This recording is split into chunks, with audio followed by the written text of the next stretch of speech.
we can open and look at quite a few scripture, I think, this morning, maybe. We'll just have to see.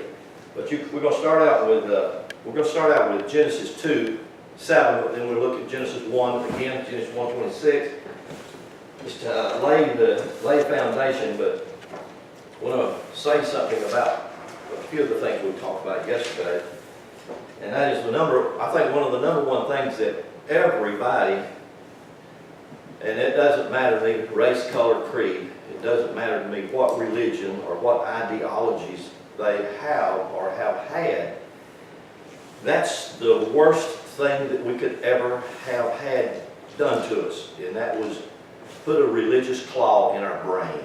And so we have that. Unbeknownst, many times we may say, I don't have a religious preference or a religious idea, but most people, even if they're atheists, even if they're that, they still have religious ideologies, and especially that one word that we talk about, God. That one word. That's such a difficult word to get beyond, and yet at the same time, it's almost necessary to use. And so, but when it's used and anyone says that, it's like me, if I say God, immediately you paint a picture in your mind of your idea of God. And so that's one of the worst things that we have ever had done to us, is to have an idea of God, because it's hard to remove ourselves from that. So, I mean, what is God? I mean, God is everything, and God is nothing. And so that's definitely a paradox, isn't it? It's a conundrum. It's hard to think, how could God be everything? Our minds don't have the ability to think about that. And many of the stories that are told in Genesis, without the proper instructions, through initiation, we can't understand those stories, because our brains will automatically reject them. Your brain automatically rejects the idea of a talking snake. Did you know that? You can't even convince your brain that a snake can stand up and talk. Your brain of its own self. Nobody has to train you that. Nobody has to teach you. Of your brain's own ability to cognize or to think, it can't do that. It cannot imagine a snake to stand up and talk, because you know that it doesn't. So these stories that we read about in Scripture, without proper instructions as to how these stories are meant to be understood, then we draw false ideas and concepts, and those false ideas are just like a noose around our neck, and that noose around our neck will draw us back, hold us back, pull us under. It does so many things unbeknownst to us. We don't even realize that's happening to us, but it happens to us pretty much on a constant basis. So one of the major things is to deliver ourselves from the idea of God being a man, thinking that if I'm made in the image of God as a human being, then God must have human being parts. And this was one of the major things that Dave taught us way back 40-something years ago, was that, and he would go through, sit at God's right hand. Well, I mean, right hand, automatic. You think that God has to have a left hand. If he's got a right hand, he's got a left hand, because you think in anatomy, right? That's how we think. And so when you use these illustrations, they're not trying to describe the anatomy of a old gray-headed man out somewhere out in space. That's not at all what they're trying to do. But those descriptions, unless we have the right instructions to see what they're saying, the right hand meant authority. Had nothing to do with the right hand. It was just, that's a symbol of authority. So even if you're left-handed, your right hand is the symbol of authority. Even if you're left-handed, they said, when you swear, hold up your right hand. But I write with my left hand. Hold up your right hand. It's a symbol. That's all it is. It's a sign. And so, but if we don't know how to read the signs, obviously we can't follow the directions. And that shouldn't be hard, but many times it is hard for us to do it. So yesterday I talked about the law first mentioned. And I told you image. That was the first place image was mentioned. And we talked a little bit about it, talked a little bit more about it this morning. Man, that was the first place it was mentioned.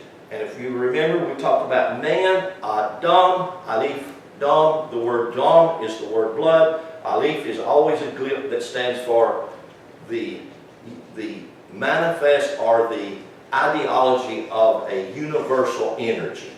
An energy that's behind everything. A power that's behind and beyond all power. And so we call that God.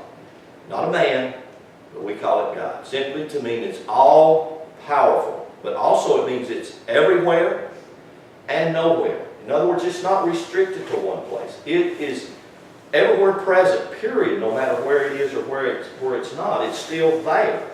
And so that's why in Hindu or in some of the ancient Buddhist philosophies, they call it no thing.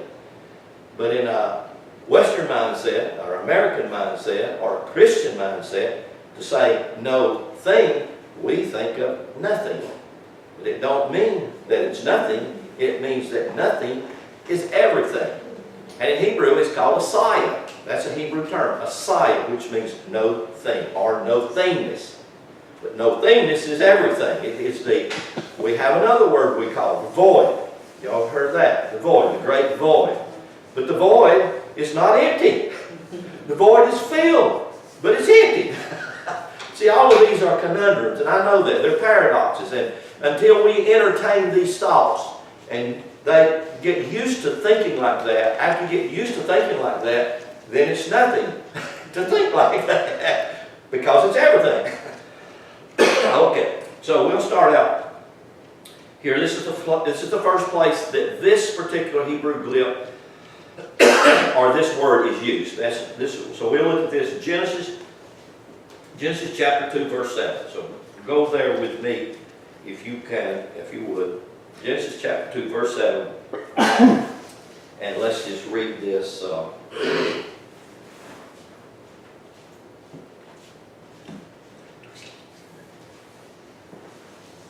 Genesis 2:7.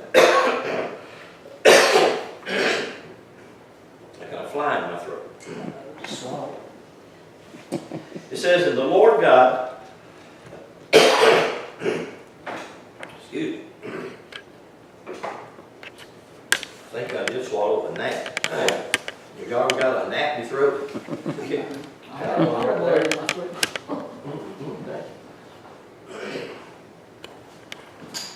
Now this term, there's so many terms that, oh, that's good. So many terms that we aren't familiar with, but are familiar with our idea of the term, like Lord God. That's a difficult term, but actually both words means the same thing. Both words mean something of an energy system, and the other one means the material manifestation of that energy system. So these are terms that we have to get familiar with. So the Lord God, verse 7, the Lord God formed, that's the Hebrew word yitzar, which actually just simply means to squeeze or to mold. Adam, man, Adam, out of dust, that's the Hebrew word afar, the word afar. You can hear that at the end of it is the Hebrew rash. The rash is 200 in value. It actually means light or fire or that. Light or fire. So when you hear that word afar, then you realize that whatever this word is about, it's about light. So when you see dust, it's referring to light particles. You wouldn't think it would mean light particles. You'd automatically think it means dirt. I mean, that would just be a common way of thinking about it. So if they just said light particles of the ground, the word ground is not eretz, like we think of earth. That's the Hebrew word eretz. That's how we think of dirt, which that don't mean dirt either. That's how we think. This word ground is adamah. It's Adam with an additional ayin on the front of it, adamah. And so what does that mean? Adamah is a miracle substance. It's a substance that's made up from all light particles that creates material things manifest. You hear that? Now, just things to put in your brain. Just, smoke this stuff a little bit. You can get high on it, but just entertain it a little bit. And I realize if you're thinking of ground, I know what we think because of words.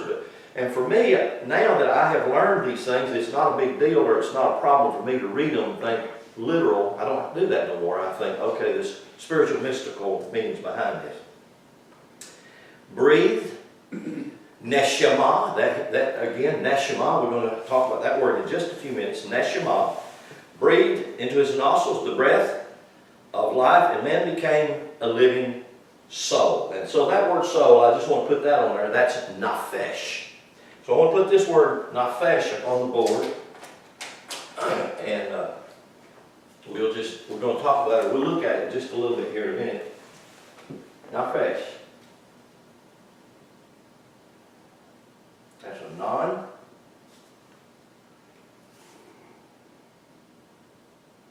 Right?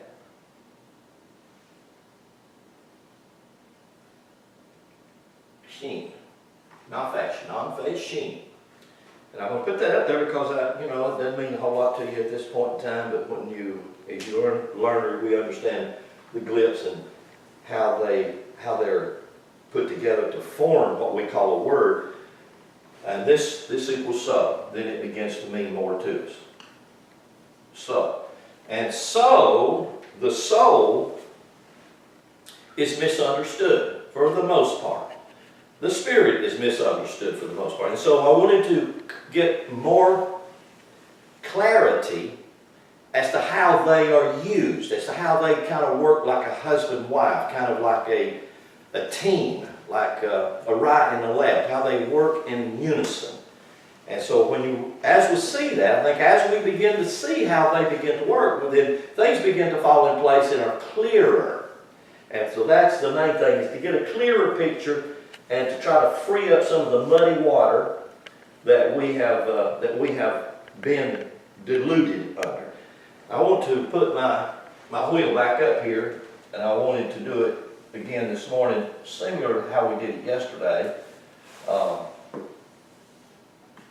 You have to have the divine cross, which deals with the equinox. This is material, the plane of the materiality, the plane of manifest. That's what that line equals, the manifest. And of course the cross, I don't know why Christianity wanted to adapt the cross and claim it as their only signal, sign, and hang a man on it. The cross has been one of the most ancient symbols and signs that there has ever been. It's everywhere in all cultures and all parts of the world, the cross. And of course, the horizontal and the vertical both have a great representation. The horizontal is the flat line represents the feminine energy.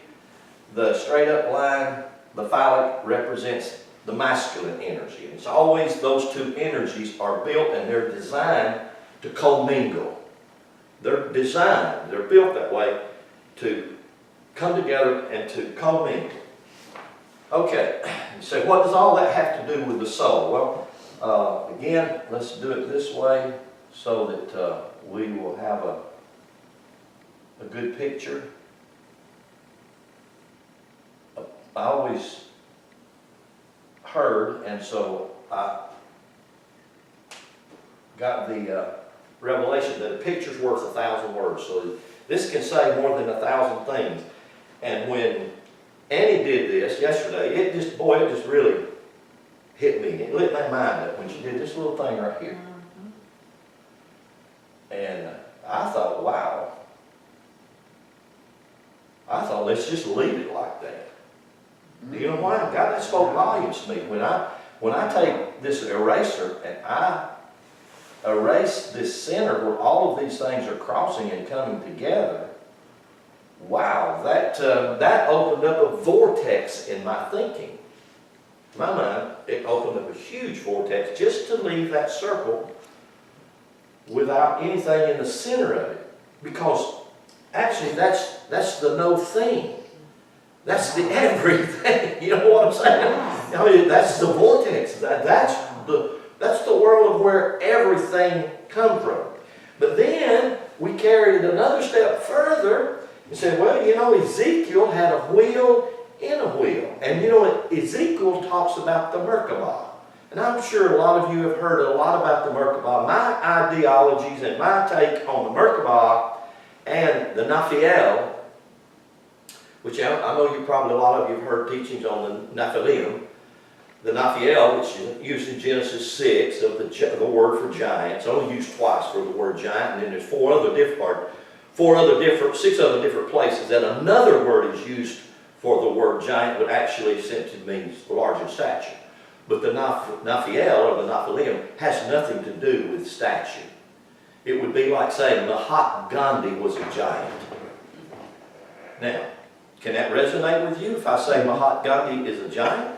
Well, if you ever watched the movie of Mahatma Gandhi, you would see that Mahatma Gandhi was a 100-pound Indian guru. 100 pounds. Little bitty man.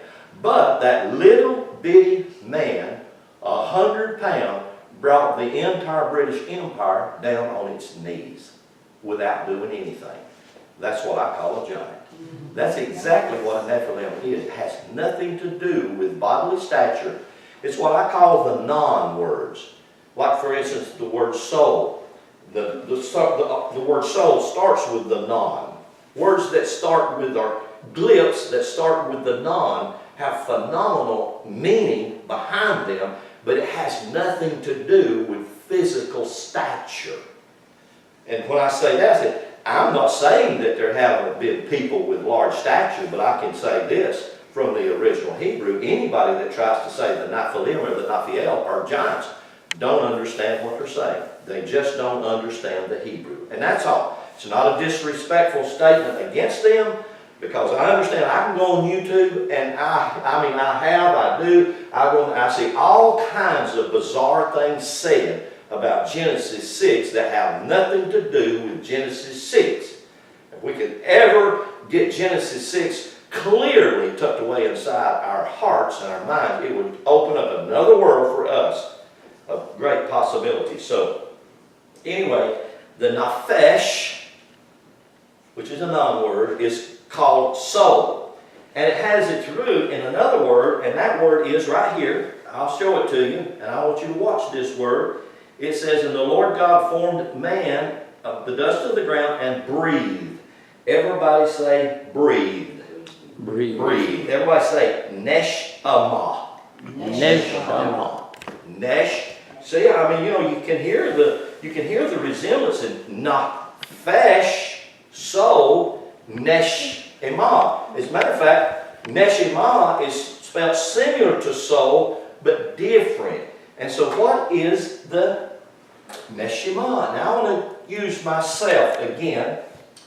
I was born on February the 19th. That would be right here. F-E-B. February the 19th. That's when I was born. That's the cuff of the sign between Aquarius and Pisces. So for me, which one do I take? Am I an Aquarian or a Piscean? I said, yeah. Anybody born on the cuff, you take energy from both signs. It's just the way it is. If you're born the day before, the day of, or the day after, so you're out on the cuff, you take the energies from both signs in certain degrees. And to understand this, to get a picture of this wheel, because I call this the wheel of powers, the wheel of El, or the Elohim. This is the true Elohim. This is the true God. And if we ever put that into our pipe and our mindset, and we begin to get a grasp of that, then we begin, there's not anywhere that you can't look out into space or out into the universe and not see God, because everywhere you look, no matter where you look, God is. That's just the way it is. So, I mean, I can look out there, and so I'm not trying to reduce God to any one thing. I don't make God an idol of anything. I don't make God a man of anything. I realize that God is, and that's unlimited, period. And so when I look at this, I realize everything this is, I am. I can't not be. Why? Because every day the sun moves through this wheel, period. It moves 12 hours from here to here in the daytime and 12 hours from here to here at nighttime. It's still there. You know, whether it's the sun moving or the earth turning, its exposure is to this energy that's everywhere, all the time, complete, lacking nothing, and I am a vital part of that. If that weren't so, I wouldn't be. Nor would you, period. You can't not be. Well, here's the thing that I want you to watch and I want you to grasp, and you can do this for your own self. You can find it out for how God has built you. Hold your place right here in Genesis 2, and if you would go with me to Isaiah 14 just real quickly. I may use something in a minute from that Moffatt, if you have that Moffatt. You know, that Mafia Bible, I love Moffatt because Moffatt was a real accurate German scholar, and he actually quoted things from the original Hebrew accurately more than most of the translation. So when you go to the Moffatts and you're looking at ancient Hebrew, he hit the nail right on the head in many places. And he was very controversial also in some of the things that he did and some of the things that he said. So I'm going to use something that Moffatt said and did here in just a minute. But go with me to Isaiah 14, and I want you to look at something. And this is awesome if you can just entertain it and let it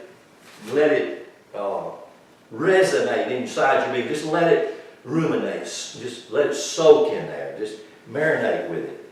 Verse 24, Isaiah 14 and verse 24. And of course, you know, this is the only place in the King James Bible, and it is the only Bible that does use the term Lucifer, which is actually, this is talking about light, and it's talking about the vessel, the vehicle of light. It's using a king to describe as this vessel or vehicle of light, but it actually is you and me.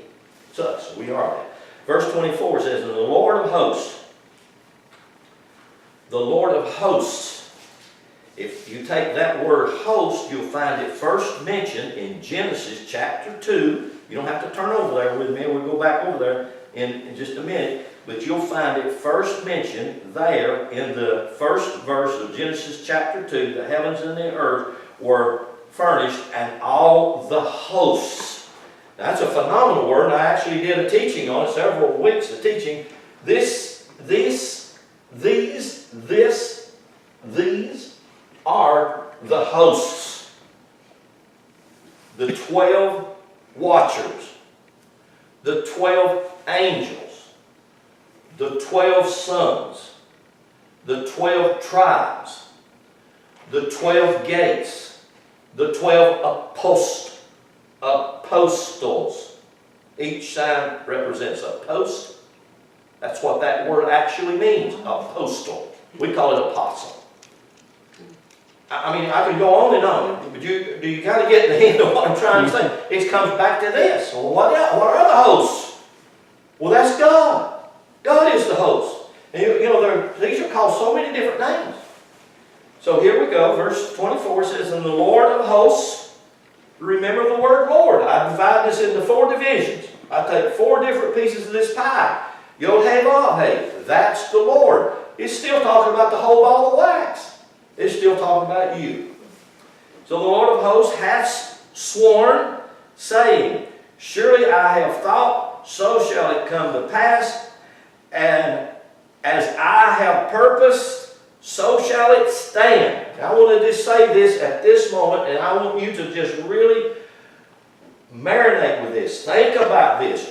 You are the manifest presence of that purpose.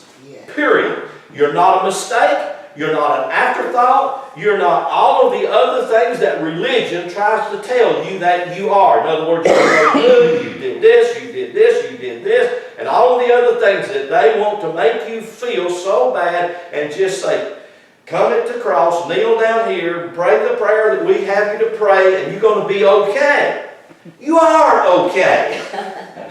That doesn't mean that you don't have opportunities of learning. You know what we call an opportunity of learning? We're so dumbed down, we call them a mistake.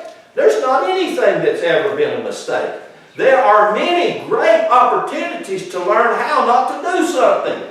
But it ain't no mistake. It's an opportunity to find out how it don't work. And some people make a lot of those opportunities to find out how it don't work. I have. I've done that so many times it's ridiculous. But you know what? Eventually I finally catch on. And I'd have to admit that I would be one that would be slower than some of the other ones. I have that. I'm not the sharpest bulb in the drawer. There's some other bulbs a whole lot brighter than me, but I finally learned. We can grasp this, and I want you to get it. Look at it. He just hammers at it. So shall it come to pass, as I have purposed, so shall it stand, that I will break the Assyrian in my land, upon my mountain, tread him underfoot. Then shall his yoke depart from off them, as his burden departs from off of their shoulders. This is the purpose that is purposed upon the whole earth. And this is the hand that is stretched out from all of the nations. For the Lord of hosts has purposed this. If you put yourself in that picture right there, and you'll look at this wheel right here of powers, and you'll realize this wheel of powers is the Lord of hosts, and the Lord of hosts has purposed you and deposited you in the earth for such a time as this right now. Hallelujah. Now, I want to give you an idea of how this beautiful design of purpose works. And you can help me with it if you look at it with me. On this sign right here, may the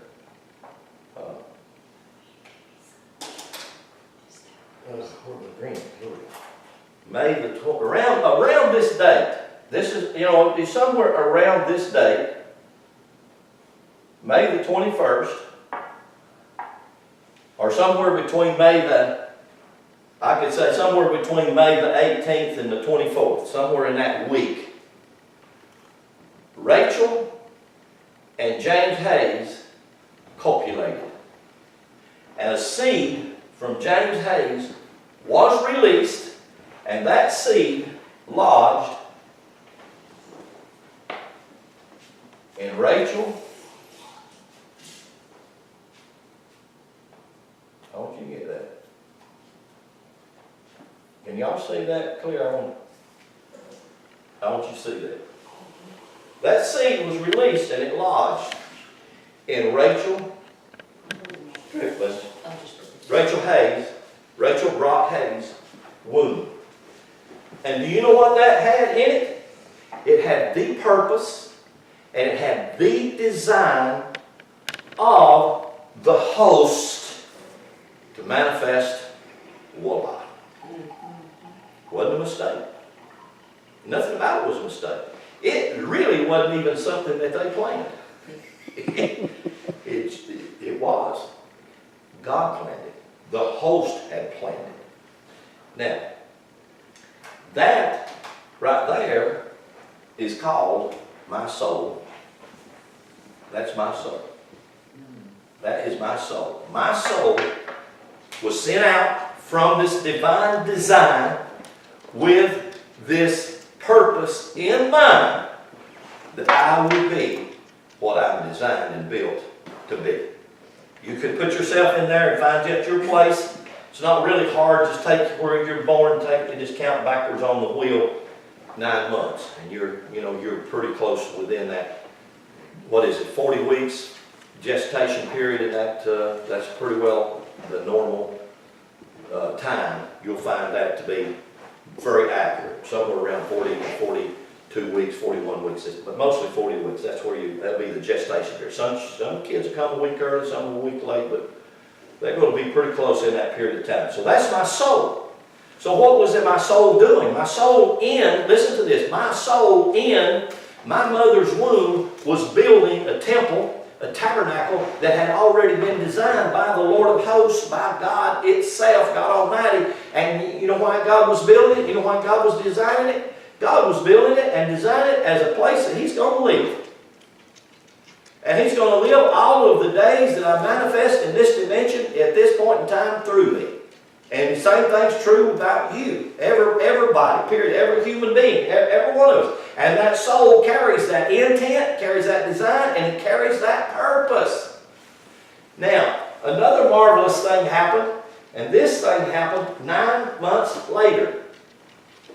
9 months later, after I'm being built, how many of you have ever seen anybody that goes and moves into their house while the contractor and the builder are out there laying the footer down, putting the floors down? Have you ever gone out there and moved into the thing and put your bed up and started sleeping in it?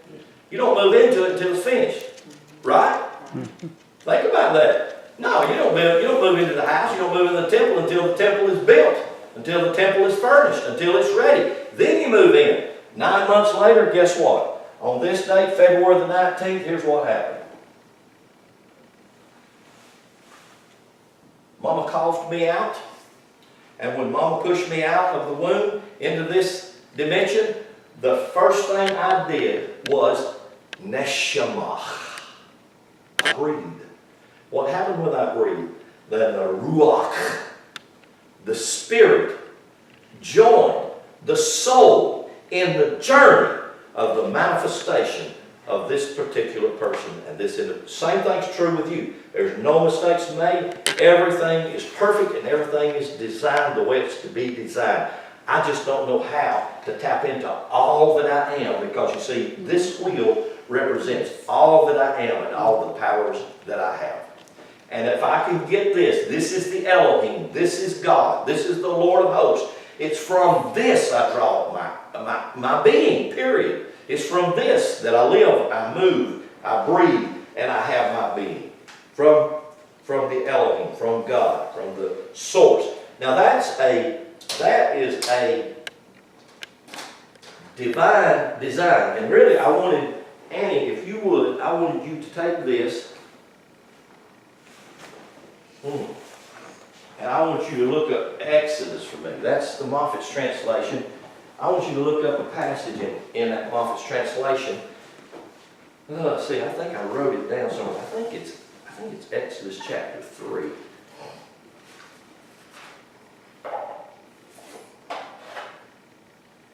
It's Exodus chapter 19. Look that up in the Moffat's translation. I want you to read something for me. Exodus chapter 10. Exodus chapter 10 and verse 19. And just read what it says.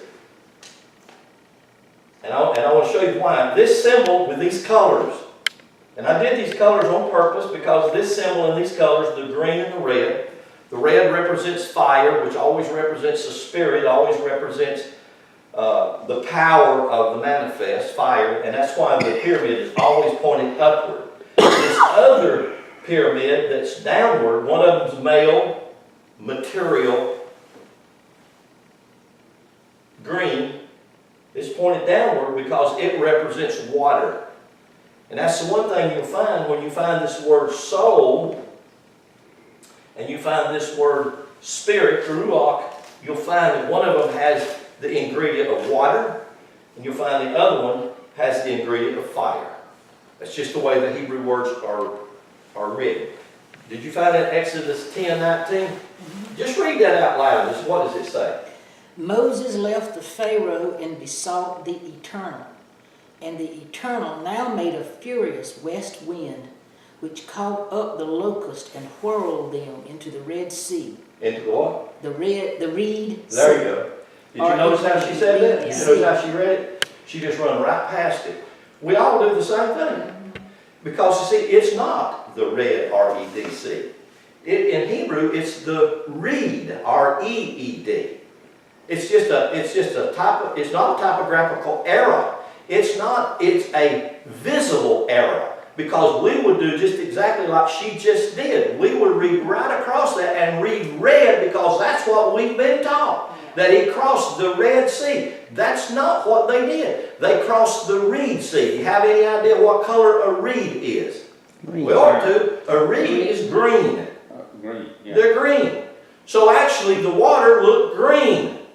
And so why? Because it's the water that is referring to the material manifest world. That's why it uses green. That's very important that we get that, and we realize Moshe, grown up out of water, it's grown up out of this. That's the construction of the physical body, the home that God desires to live into.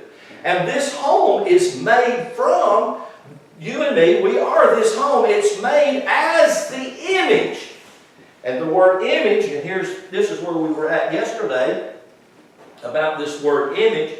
I just wanted to throw that little, because Moffatt is one of the very few that does, since you brought that Moffatt in yesterday, the Moffatt's one of the very few translations that does get a lot of the Hebrew accurate.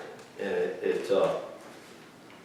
so it helps sometimes to see clear. So Moses and the reed, R-E-E-D-C, that whole story is a story about you. And here's what the story is more about. The story is more about you finding all of the turmoil and the struggle of your heart, but you are the one who will eventually, by trusting the Lord of hosts, you will have to cross the heart, the Reed Sea of your own being. And when you do that, you have to come to the place that you live from your heart and not your head.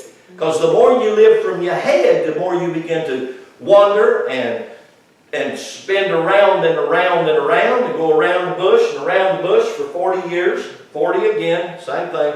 Material, stuck in the material world of constant changing, constant this, that, and other, just getting stuck there. But when we learn to live from the heart, and we find this place, the crossing of the Reed Sea, the crossing of my own heart, and I begin to stand at that place where I've merged the green and the red, and I have a united force, a power inside me, and that power inside me is a power not just to keep me, but that's a power that will take me any and everywhere that God designed me to go. Okay, now let's go back over there where we were at Genesis. Genesis chapter 2.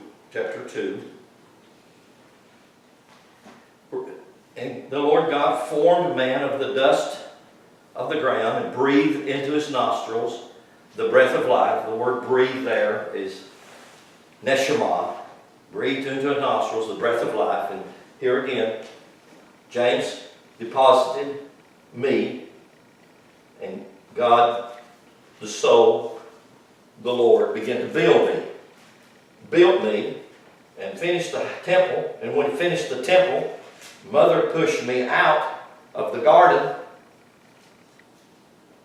Gan, that's the Hebrew word gan. You know what that word means?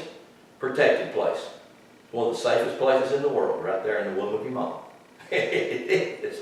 You're right there in that river, in that lake, in that water. She pushed me out and said, oh Lord, now look what.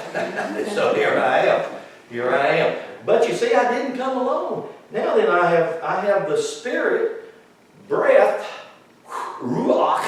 Now I have the Spirit and the power that it represents to be me. And a child understands this. We don't understand it because we have been dumbed down because of the different things that has happened to us. So back over to Genesis chapter 1, and then we're going to launch into a little bit different a direction here. Or not different, but just to add a few things on to what we've been saying. Image. Image. Let me put the word up here for image on the board here so that we'll have a clear picture of it. That's the Tasada, has a 90 value.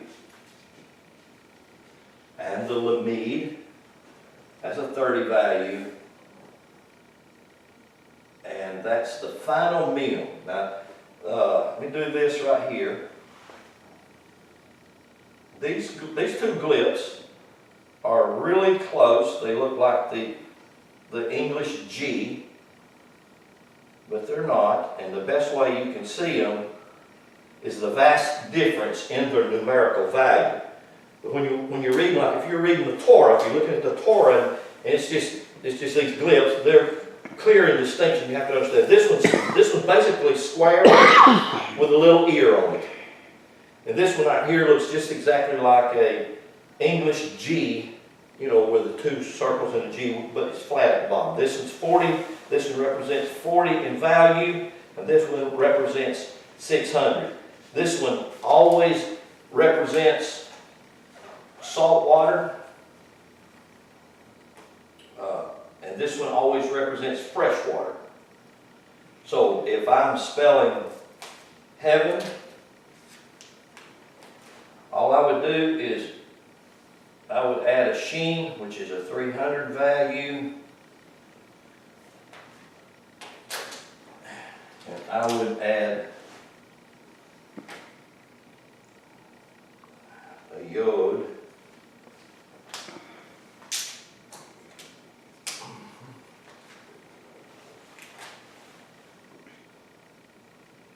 The smallest glyph is a yod, which is a 10 value.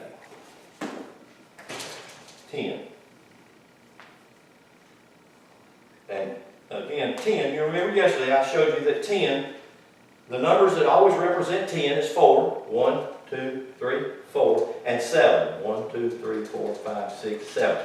Either way, you look at either of those numbers, whether it's 4 or 7 or 10, it's always referring to the physical body that's both male and female. It's androgynous, period. That doesn't mean that it has to have a sexual organ that's male and female. It's distinguished if it's a male that has a penis, if it's a female that has a yoni, but you have a male and female brain, you have right and left arm, right and left legs, right and left lung, right on. Those are masculine and feminine. Those are the positive and negatives. You have to have those, right? So, now this word right here, image,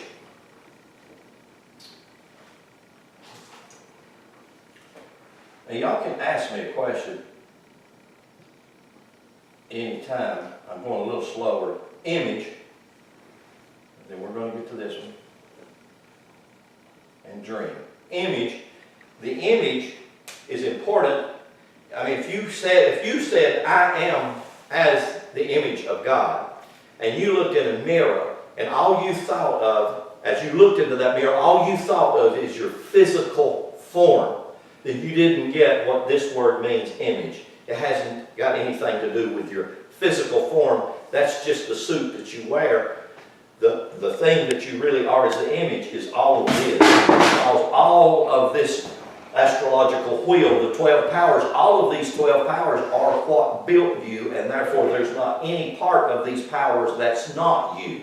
They are you. So you have to, when you see this word image and you think of this word image, quit thinking of that thing you see in the mirror. Think more of that which you see all around you and about you that represents the Elohim, because that is the Elohim, because it's the Elohim that created the image, and the image was to reflect the Elohim, not your physical body. That's right. We're the unseen, not the seen. Yes. Yes. Yes. So again, when you look in the mirror and you're looking at you, you're looking at what you think is your physical body is you are not seeing you. If you look in the mirror of the universe. Look in the mirror of the wheel of powers. You're all powerful. And there's something that I have people constantly ask me this. I mean, they'll send me emails off the mailing list. They'll call me and say, you know, I've listened to you and I've heard this, and I don't even know how to pray anymore. And I said, well, that's good. They said, no, that's bad. No, it's a good thing. You all remember that? What was it? In the barbershop? In the barbershop, yeah. He said, I get his haircut. Oh, that's good. No, that's bad. What's she like me? Oh, that's good. No, that's bad. So anyway, when we start to see this image and we realize that it's not that I'm looking at in the mirror, I realize that it's all of these things right here. And when people call me and say, I don't know how to pray anymore, I said, that's wonderful. I said, because you see what we do, we all do this. It is a religious claw that's in our brain. We always want God's man or woman of power for the hour to pray for me. Well, what for? Why? Does that person have something you ain't got? No. That's the entire problem. No one has something you don't have. But we're constantly, just exactly like the religious people of the old, just like the religious people of now, we're constantly looking for somebody else who's got it, because I ain't got it. That is a lie that you have been taught to believe. You believe that mess. You have everything. If you're going to pray, pray yourself. Nobody knows you as well as you. Nobody knows what's going on in you any better than you. You know how to pray for you. I don't encourage people not to pray. I say, I pray as much or more than I ever did. But it's not so much as I'm just praying for me or for you or whatever. Many times I find this, I find myself going down the road many times, and all of a sudden, God's just somehow or another got caught in the party, and I do this probably more in my car or in my studies more than any other time, and all of a sudden I may just get and I just get caught up in this gibberish. You know what we call it? Other tongues. I could care less what you call it, because there's not a language. There's not a voice. There's not an unction on the earth that God don't know. That's right. Psalms 19, I read it to you yesterday. And many times said that way through gibberish, I get far greater response than I do. Oh God, I just need you so bad you don't understand. I'm just in this hell of a mess. I really need you to help me. Y'all ever been there? I do. I get caught right there.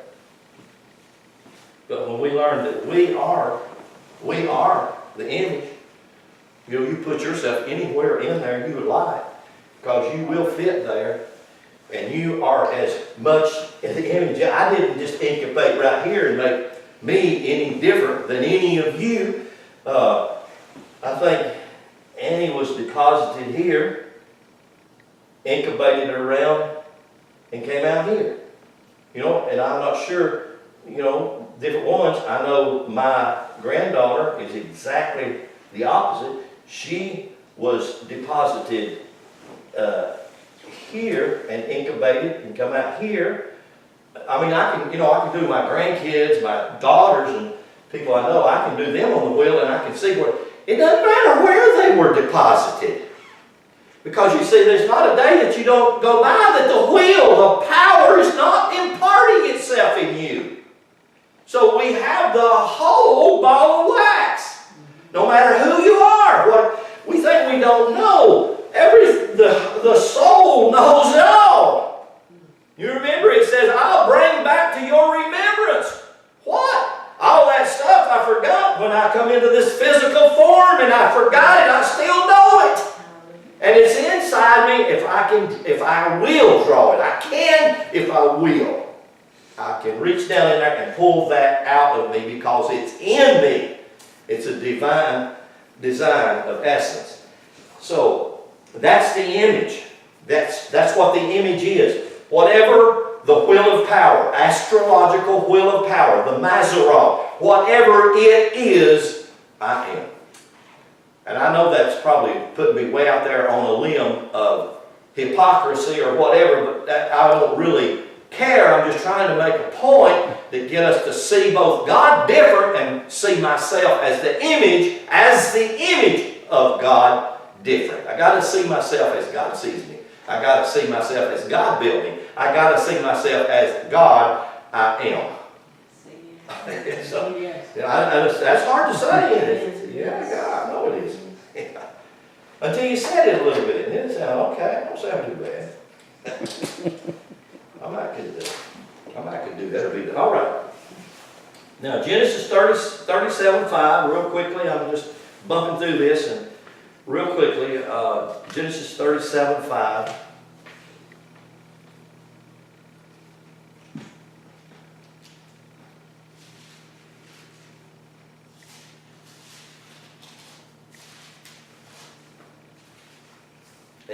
Genesis 37:5, and Joseph dreamed. Joseph dreamed. Now, I'm going to put the word dreamed up here in Hebrew.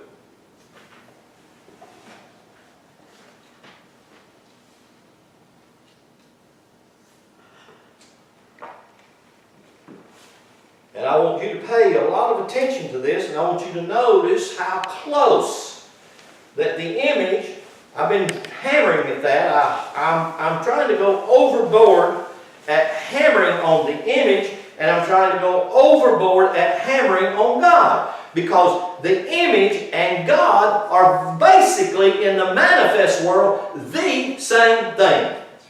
And that's what I really want you to grasp. If you can grasp that more, and you begin to realize that you are as the image of God. But what is God? God is the astrological wheel, the Mazzaral, the power of all powers. None or nothing left out. That's who you are. And then look at dream. And this is something that most people do at night. You know, you can have daydreams, and they're not any different, because a dream is a dream. A dream is when you get out of your physical, limited consciousness into your unlimited consciousness, right? Because when you're in a dream, you're just way out there. Usually you're out there doing some strange things or having strange experiences. I know Beverly was sharing her dream. She had a dream last night. We all had a dream last night. We just probably forgot it. Because dream is a very normal thing of sleep. It's a very normal thing of sleep, because dreaming, getting into this state or this stage, this is the Che'at and Lamid and final meal. See how the only difference is the first clip. That's the only difference in those two different glyphs. The Che'at had this one has it has that value, and this one right here, it has this value, 9. This one, the image, has to do with the feminine energy, number 9, feminine energy of reproductivity in a dualistic world, or a world where the divine dance is taking place, or the manifest world. So when you see the Tasada, that's what basically the Tasada is referring to. It's referring to that feminine energy that constantly is dancing in reproduction. And that's you. It's happened for me. This one right here, the Che'at, number 8, that has to do with the perpetuating or the continuation of something. We usually put this, I think the figure 8 is used as the, what's the word I'm looking for? Infinity. Infinity sign. That's generally, they'll lay it sideways, you know, and that's a good way to do it, the infinity sign. And so that's what it means. It actually, infinity just means infinity. It's non-ending. Never ending. Non-ending. And so when it's the single digits, you have in Hebrew, you have 1 through 9 are all single digits. All of the single digits in Hebrew, which is the first row of them, the Aleph through the Tasada, they all have to do with the design plan or the architectural print. So when you see any of the single digit numbers, they deal with architectural printing, or how this is the stamp. This is it. This is who you are. This is boom. So, but when you see them with a 0, dual, 2, then they have to do with that design now in manifest world. So they're now in the material world. So now they're manifest. Then when you see them brought back to the double 0, now they have to do with cosmic or divine purpose. In other words, we went from a blueprint architect, we built a house, then we moved into it and made it purposeful. Okay. So it's complete. So when they have, so it's the most phenomenal thing when you grasp these. They're just little keys. You got to understand. This gathering together this morning, there's probably anywhere from 10 to 100,000 gathered here in this little gathering. Why is that? It's many times because the effect that we are on small portions give us an ability, because we're here as initiates. We're being initiated. We're being trained. We're being taught in a higher school of learning. You cannot go to the masses and say this. Jesus stood before the masses and said it. We could go over to Mark chapter 4. I can show it so clearly. He spoke to the masses, and then the disciples gathered around and said, Master, we didn't understand. What did you mean? You spoke all that in parables. He said, come on in the house. Look where we're at. We're in the house. What did he say? Come in the house. I will explain to you what that means. See, that's where we're at here. I can't explain to the masses what this means, because when I say it, it shoots above their head. It shoots right through them and around them. Why? They don't have an ear to hear it. Do they have ears? Yes, but they don't know how to hear. Why? They're so messed up with religious ideologies, or they're lost in their own carnal trouble, or their own, we call it stinking thinking or whatever. So, you know, that's why I'm not discouraged or disappointed always. Sometimes I am by small groups or smaller groups. I'm not, because I know that what we are doing and what we are saying has eternal essence branded in it and on it. This stuff, many times that I'm saying, yes, it comes out of a whole lifetime of searching and digging and studying, but it ain't me. This some stuff is beyond me. You'd have to know me. I mean, really, I am that scoundrel that rides on a motorcycle that's, you know, well, anyway. I won't get into all that. That was the fleshly, carnal Lynn, the guy that many times you get trapped thinking that we're that. So, Joseph dreamed a dream. Now this, when you start going through the scriptures, you begin to see how the dreams so closely relates to image, because what we will see the dream taking us back to is we'll see the dream taking us back to the will of the powers. What was Joseph's dream about?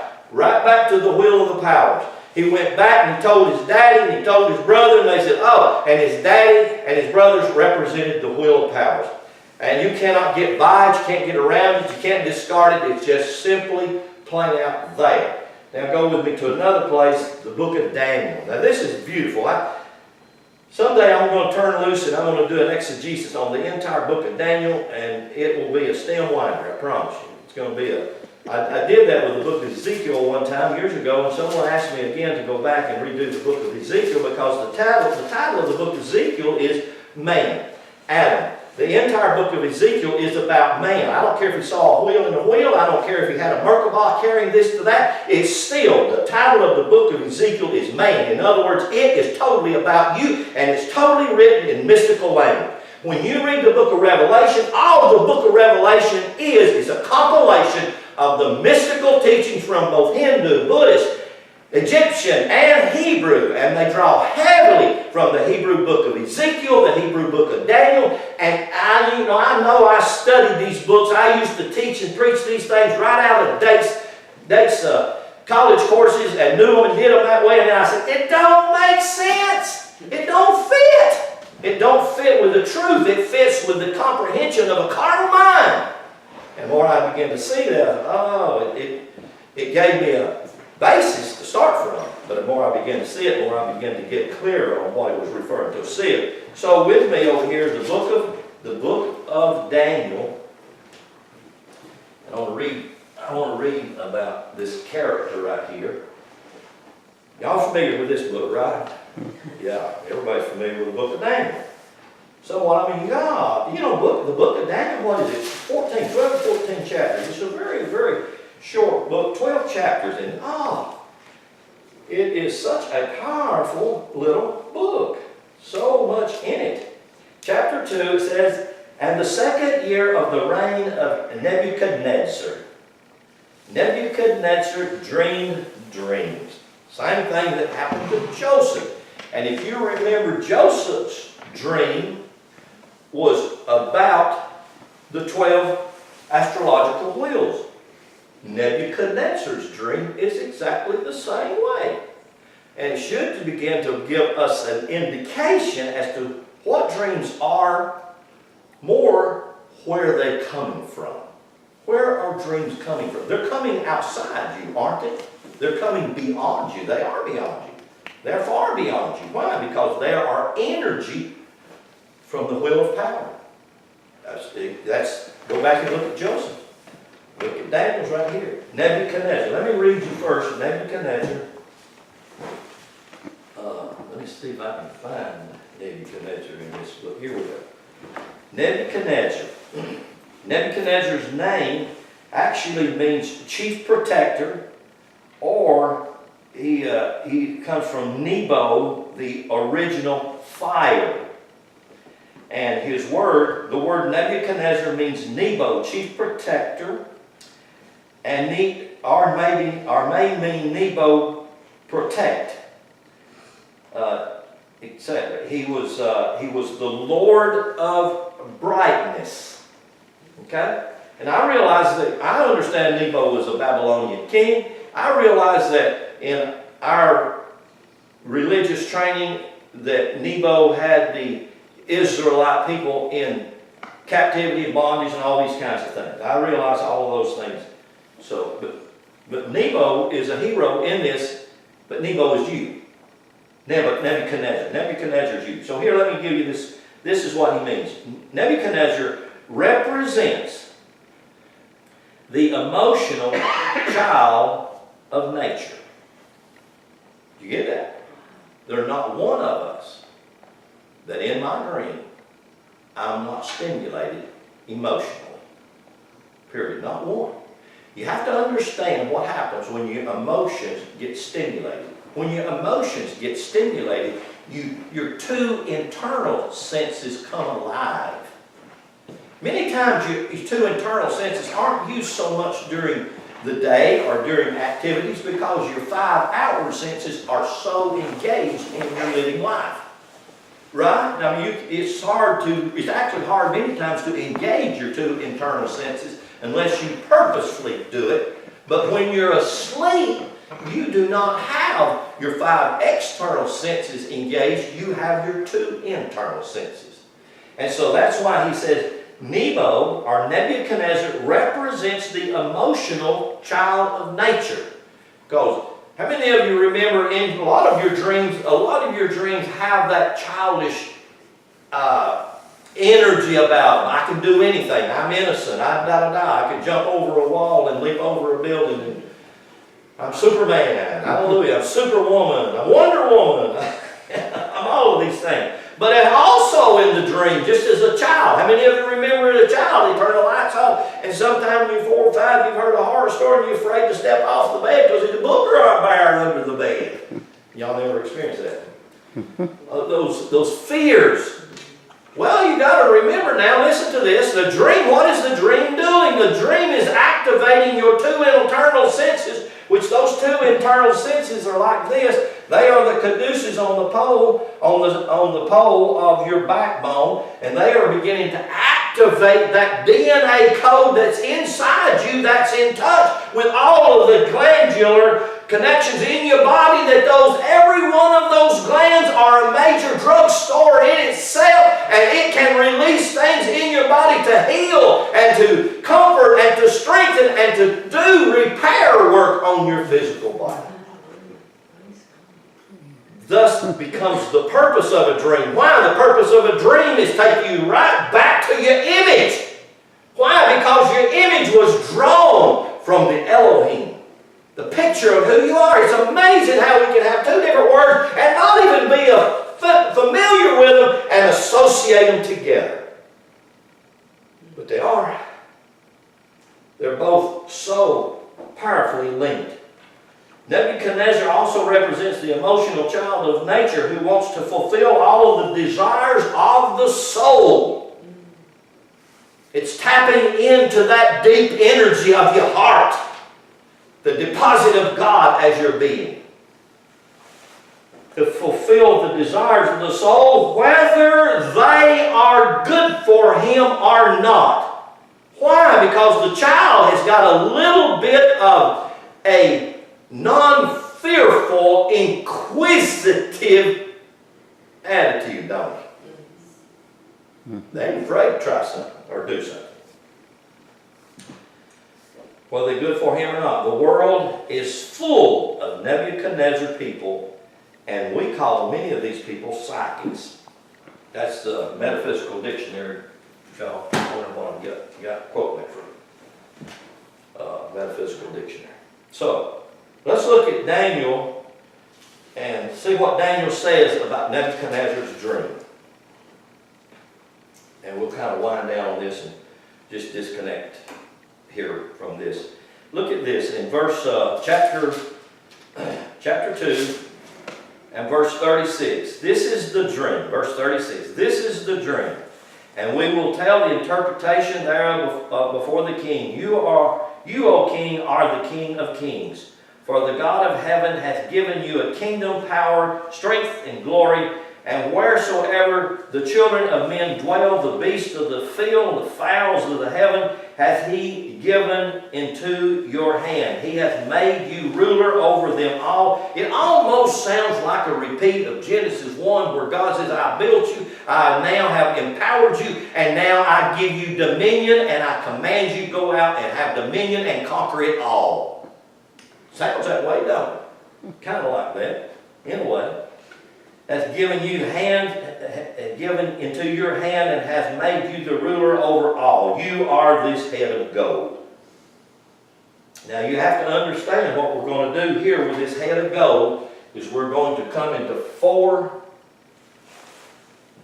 in this dream we're going to come into 4 divisions, aren't we?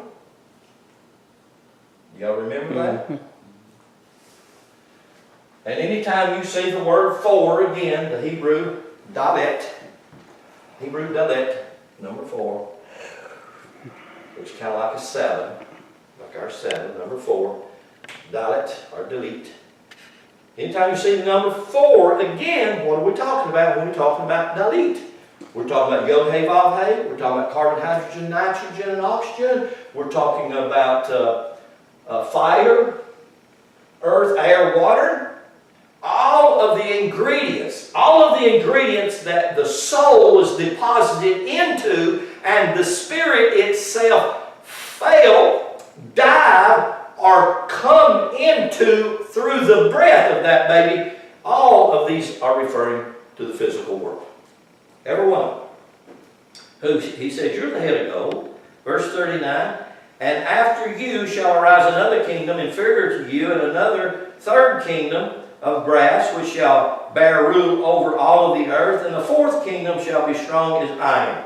And of course, when you draw this man up, and that's how I used to do, I would draw him up right here. You know, he's got a head of gold, and then he's silver, and then he's brass, and then he's iron and clay.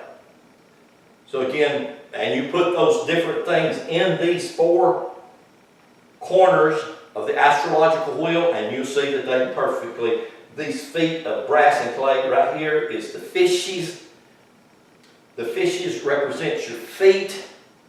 Right here is your head. It represents the throne room of God, where the gold, the divine essence of God is at. So, you know, just put it in there on your own. You can see it. It's just simply there. So what's this dream? This dream's rooted and based in the Lord of hosts, in the astrological wheel, in the divine powers, the resources. So what's the dream doing? The dream is drawing off of all of this, not just one of it. Even though, you know, you may have a part in your dream, and that part in your dream may be down in here somewhere in one of your lower extremities. And that's okay. Maybe that dream is working in that extremity. And maybe in that extremity. And if we learn this wheel, I hope this would encourage a lot of people, more people, to study their astrological chart and get more familiar with their place in the wheel of powers. And quit looking at it like it's of the devil. Oh, you better watch out, the booger man will get you. It's of God. It is God. It is God. Lord, hallelujah. It is God. There's nothing more or nothing less that it could possibly be than it is God. Let me give you one other verse, and we'll just unhook right here and call it a morning. Chapter 4, look at this with me. Verse 17. Well, verse 14. Let's read this. It says, and he cried aloud, and he said thus, hew down the tree, cut off the branches, and shake off the leaves, and scatter its fruit. Let the beast get away from under it, and the fowls from its branches. Nevertheless, leave the stump of the roots in the earth, even with a band of iron and brass in the tender grasses of the field, and let it be wet with the dew of the heaven, and let his portion be with the beasts of the grass of the earth, and let his heart be changed from man's, and let a beast's heart be given unto him, and let 7 times pass over him. You can remember, this is another dream. It's a story of another dream. Verse 17, this matter is by the decree of the watchers. The decree, actually this Hebrew word, the decree, it actually means that it's a decision of the watchers. Well, who are the watchers? It's another word for the hosts. The watchers are the hosts. As a matter of fact, if you read the book of Enoch, the book of Enoch is a book of signs and symbols only written for those initiated into the mysteries. It's not a book for religious people to read. You had no business reading the book of Enoch unless you understand the signs and the symbols and see what the signs and symbols are saying in mythical, metaphorical, mysterious language. Because you see, it's in the mythical, metaphysical, mysterious language that God hid all of his secrets. And all of those secrets are hid as the decree. That word decree means God's decision. It actually is a word for God's ordinance. And that is a definite decree and a definite ordinance unto you. That's a result of a part of the dream that you and I have. I said I'd just close with that verse, but I need to, I got to write it. Change it. I'm sorry. Look at me, Isaiah 45. Because that leads to another passage of Scripture, Ecclesiastes. Let's just go to Isaiah first, real quickly. Isaiah 45, especially on the decree of the watchers. This decree of the watchers, this ordinance as a part of the dream, this is a part of the dream that you're having. I realize most of your dreams are bizarre. Most of them are. Mine are. Mine are really weird sometimes, and sometimes they're not. And sometimes I think, well, I think I had a dream last night. I think I did. Maybe I did. Probably did, just don't remember. Isaiah 45, look at this right here. Verse 3, let's just use this one verse. And I will give you the treasures of darkness and hidden riches of the secret places. There's your dream. The hidden riches of the secret places. You see, let me just share this with you. In the Hebrew, there is not one word for mystery. It's not there. As a matter of fact, there is no Hebrew word for mystery. But now there is a Hebrew word for secret. And the Hebrew word for secret is olam. O-L-A-M. Olam. That's the word for secret. But in Hebrew, the word olam, secret, actually means that it's the ordinances or it's the decrees that are given to you as an initiate to unveil the secrets. That's what's happening right here. Things that you know that you didn't know. Did you ever know? You know a lot of things you don't know. As a matter of fact, you know everything.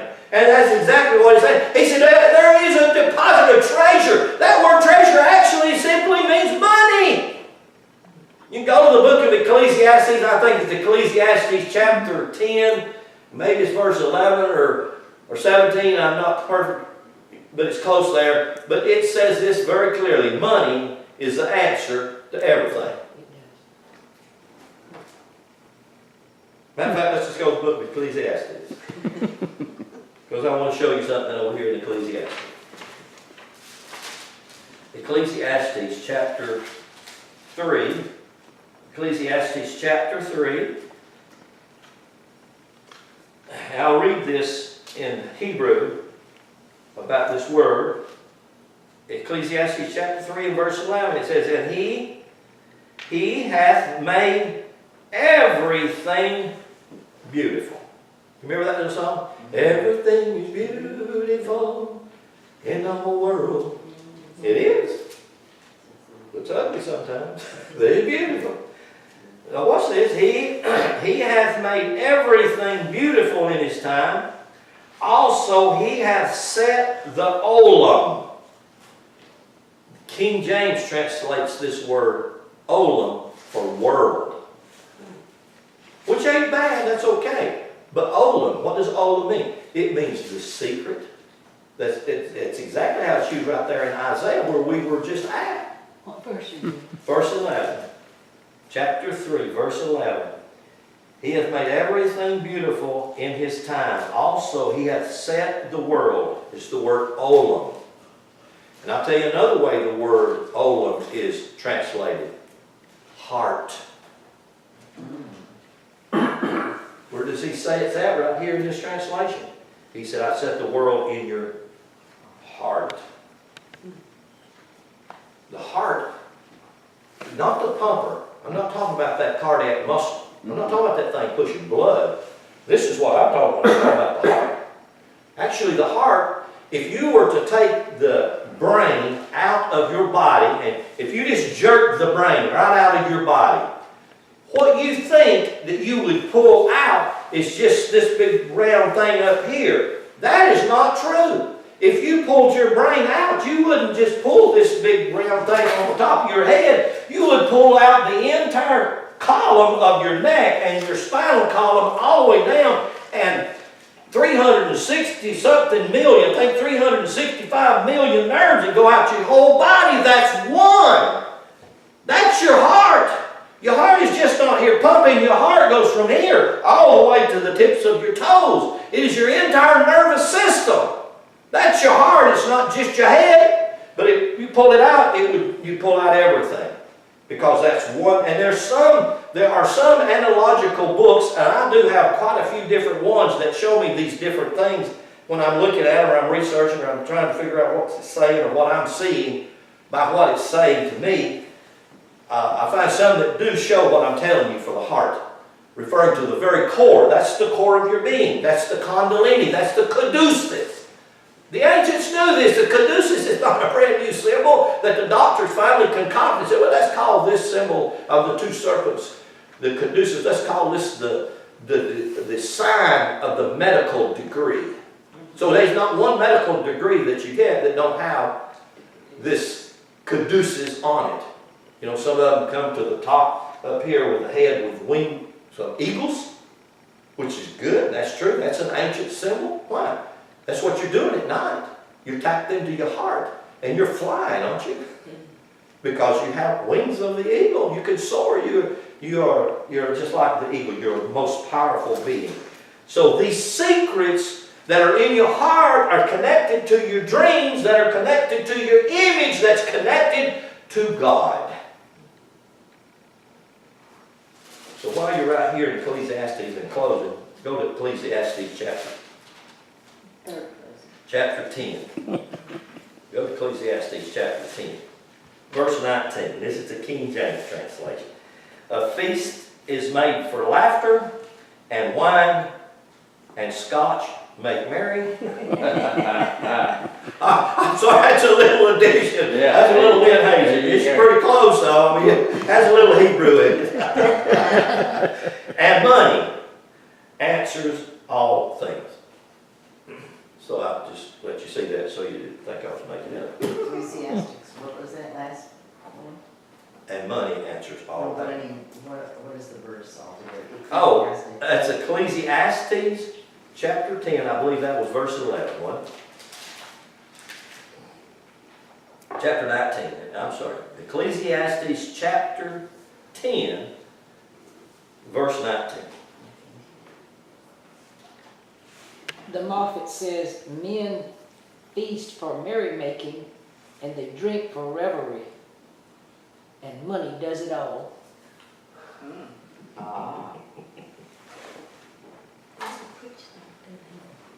Whew, okay. Wow. Hallelujah. Is that good? I mean, That's very good. It is very good. I want to ask you something.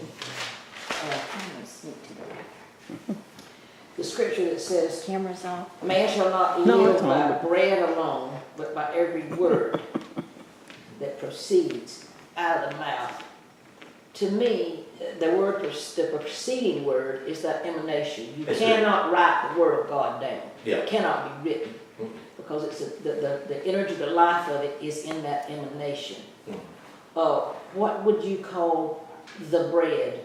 Is the bread the physical things and the word is the spiritual things? You cannot live in the physical world alone, but you have to partake of the spirit. How would you see that scripture? I would see it this way. Bread is always, you have two symbols in the ancient Hebrew. Bread, which comes from wheat, which always symbolizes the physical manifest world. Wine, which is the life juice squeezed out of the grape, always represents the divine life and the essence, and it's the marrying of the two. It's the two. Yeah, but this is not talking about wine. It's just talking I know about the it. I know bread and the it. word. The bread, man shall not live by bread alone. He ain't not just going to live by the physical substance.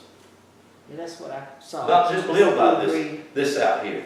You know, it's just like we're looking at too, the breatharians. You know, the breatharians drawing strength and life and energy, and some of them, I don't know any personal. I've just seen YouTube incidents where some of them live 20, 30 years and never have eaten any food whatsoever. They extract their food out of breath, out of the air, out of the substance. Now, the physical body is designed to draw energy from the physical world. You know, a good pork chop every now and then don't hurt nothing. And That's there's Lynn, that's just Lynn Hayes talking. So you could say the written word is a physical thing. It's ink and bamboo sheets. Yes, and yes. pasteboard or leather, whatever it is. You cannot live by reading the Bible alone, because it says in it you think you find life, but you don't, because the life is in the emanation from God, the Absolutely. energy, that word, the real word, the word you can't write down. Yes, But yes, I agree. Matter of fact, that oneness that you get from meditation on the Word is that wheel within the wheel that connects you to all of the posts.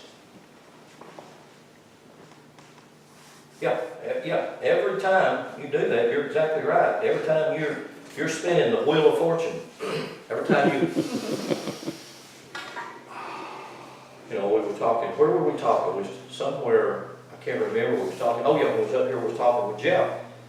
And you can actually, there are different breathing methods that you can get yourself kind of in a state of no mind. You can do this one. This one will get you there real quick. If you do it, practice it, and I don't recommend it, but you can do it, but don't do it long. Yeah. Through your nose. Yes. In and out, in and out, in and out. And it won't take you long, probably not even a minute. Until I'm a little bit swing headed already. You can be drunk. You can get, and you can get plumb out of it. Off breath. Just off breath. But when you understand that you are God, okay, that every part of you is God, you are what's in you, not what this is. That everything, I don't even look at, there's a universe out here.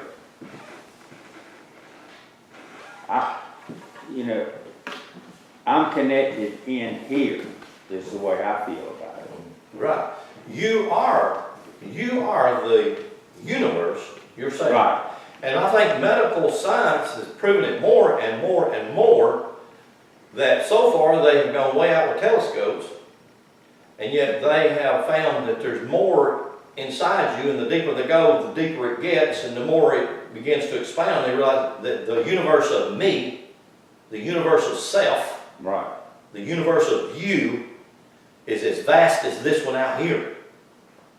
So that makes the miniature cosm as vast as the universal cosm.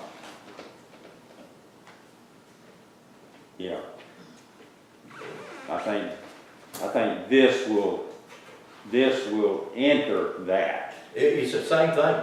It is that. Yeah. It's that condensed. Right.